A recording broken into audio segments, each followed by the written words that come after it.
That's this idea of, should I buy a new franchise or should I look at a resale franchise? A lot of people want the resale because everything is set up and running. So maybe there's cash flow. The existing franchisee is netting $10,000 a month, so $120,000. Take a look at all cash flows, but also consider a new franchise, especially something service-based where you can launch in 90 days or less. You'll be surprised how quickly you can ramp up, much lower cost, and maybe with the savings versus buying the resale, you can buy an additional 1 or 2 territories or locations to that business. Welcome to the Franchise Freedom Podcast, where you can escape the corporate trap through franchise ownership. Here's your host, Giuseppe Grammatico, the Franchise Guide.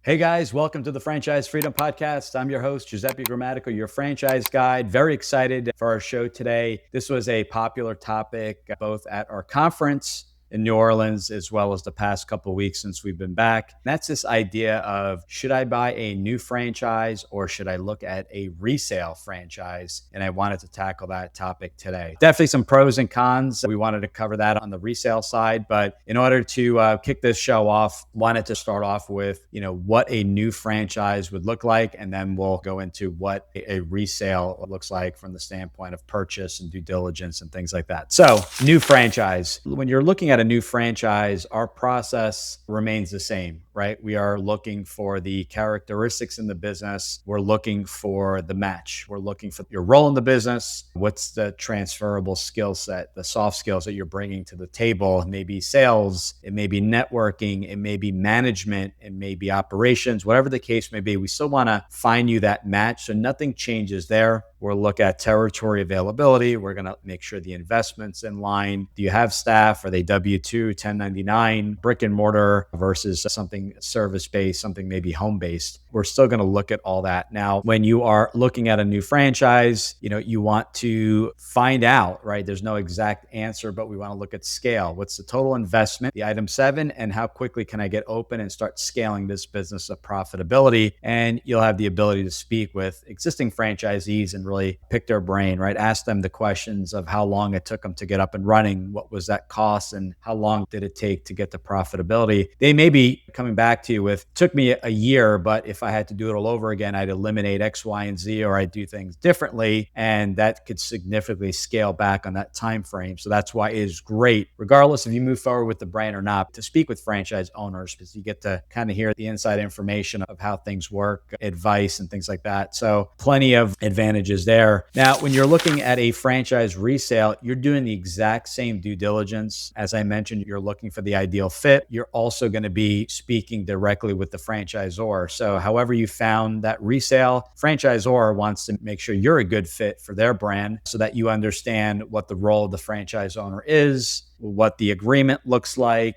what you get from a support standpoint for the royalty. Nothing changes there. You're still getting approved by the franchisor. Now, when looking at a resale, I'll be honest, they're very hard to find good franchise resales. Simply put, it's usually the existing franchisees that are buying and selling to one another is a common theme. I am not saying you can't find a franchise resale online, but typically franchise owners looking to sell, something has come up, they are getting a divorce or having to move or retiring, they're going to naturally go back and speak with the neighboring franchisees. And that way you have some major advantages. Number one is that you don't have to pay a broker fee in order to sell the business. And number two, the learning curve for the person buying the business is going to be minimal, getting them up to speed with your staff and if there are any opportunity issues, that kind of deal. But for the most part, they already know the business because they're running their own territory or their own location. There's some advantages. But again, in order to get access to a lot of these resales, you're going to have to be an existing franchisee,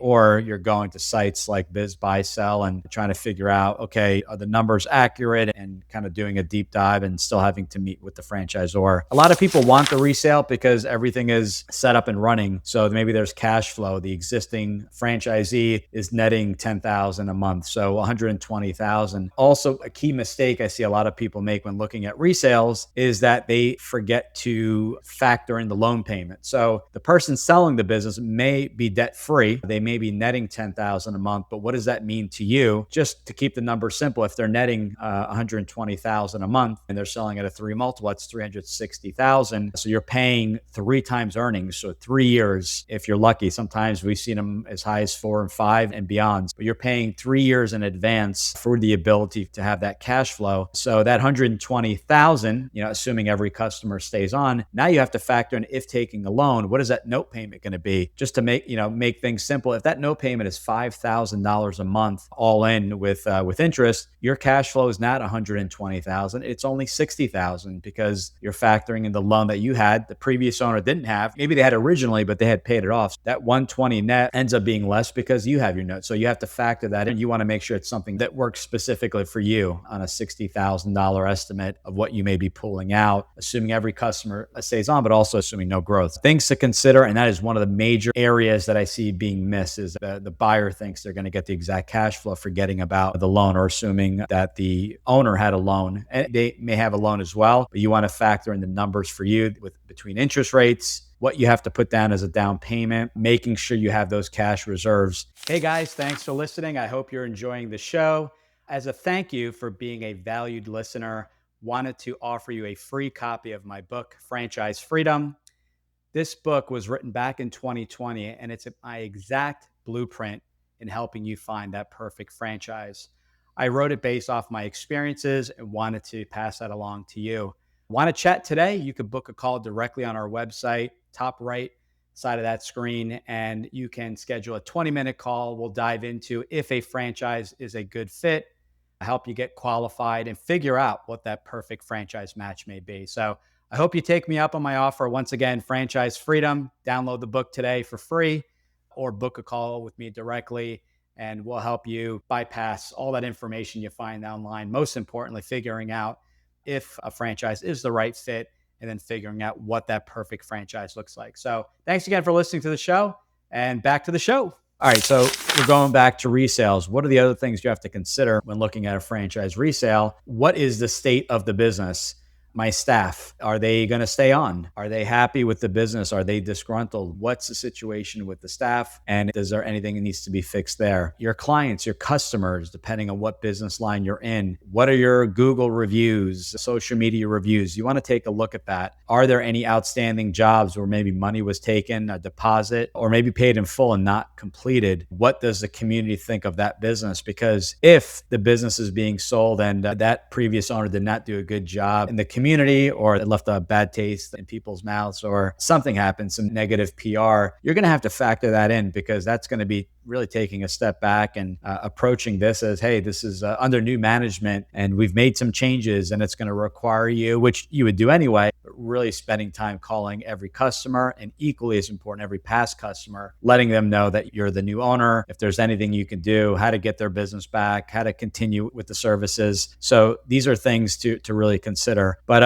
going back to the multiples, 3, 4, up to 5 time multiple, you're really paying for the next 60 months of profit. For the benefit of some cash flow, does it make sense for something generating 120,000, paying that 360 or paying that $600,000 up front? Maybe the franchise fee in the first 3 months is only going to cost you 150,000 all in. Again, this all depends on the brand, and you could take it upon yourself to work really hard and create that multiple so that multiple goes to you. So, you're getting launched relatively quickly. If it's a non-brick and mortar franchise, typically 90 days or less.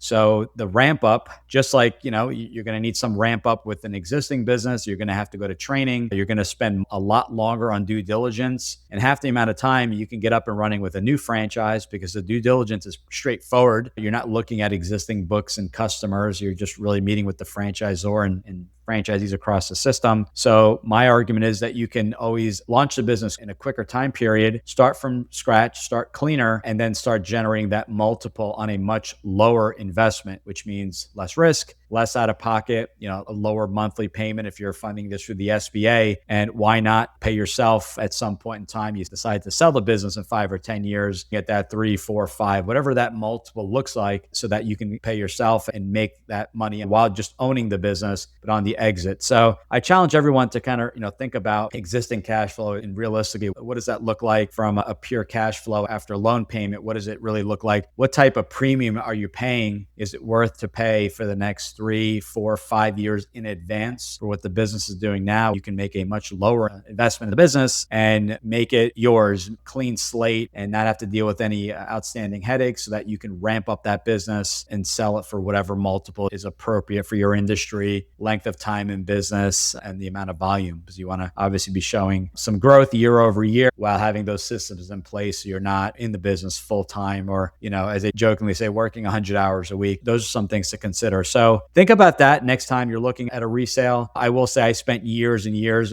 initially looking for resales. I just couldn't find anything. A lot of the resales, the numbers never seemed to match up, or there was cash involved, or they took this expense when it really wasn't. Just having a very hard time sifting through the information gathered. I'm not saying there's not some awesome resales out there. Sometimes there is what we call a fire sale. Someone just has to sell for whatever reason. And sometimes there are some great deals out there where the multiples come down to be significantly less. But, you're going through someone else's books, you're taking their word on the accuracy, and you can only do so much due diligence. So definitely, when you're considering a resale, my advice, if I had to summarize it, is take a look at all cash flows, but also consider a new franchise, especially something service-based where you can launch in 90 days or less. You'll be surprised how quickly you can ramp up, much lower cost, and maybe with the savings versus buying the resale, you can buy an additional 1 or 2 territories or locations to that business. So you're really locking in what I call the future expansion of the business without having to worry about someone else buying those nearby territories. I hope this was helpful. I'm keeping these short and sweet based off of feedback. This is another takeaway and conversation around the conference. And I've received a few phone calls. I had 2 individuals that were on Biz Buy Sell, a great website for resales, and just couldn't find what they were looking for. So we are now looking at a new franchise. We got very clear on the franchise model, and we're looking for those businesses that could do well in their specific markets, that could be run accordingly based off the hours they can put into the business. Thanks for your feedback. Thanks for your comments. If there's any questions on this, I could dive specifically for your situation, or if you want to compare a resale you're looking at to a new franchise, go to the website, ggthefranchiseguide.com. Top right, book a call with me. There's never a cost for our services, and we'll do a side-by-side comparison. More than glad to walk you through that, answer any questions, see if a resale makes sense for you or not. We'll definitely do a side-by-side comparison. And if you have any questions or have any other topics you'd like for us to review, leave us a comment. The best way is right on the website because it hits my email box. I check it every day. Again, ggthefranchiseguide.com. Just launched a newer version of the site. We cleaned it up, got a lot of great episodes, a little bit easier to search for a specific topic. There's going to be a section on there if you're not ready for a conversation. Click on contact me and you can send me a message directly. Make sure your email and phone number are there, and I'll make sure to reach out, set up a call, or answer the best I can. So again, thanks guys for listening in. We'll talk to you guys soon. See ya. Thanks for tuning in. If you want to learn how to make the transition from corporate to owning your franchise, join Giuseppe on the next episode. You can also follow on all social media platforms and achieve financial and time freedom today.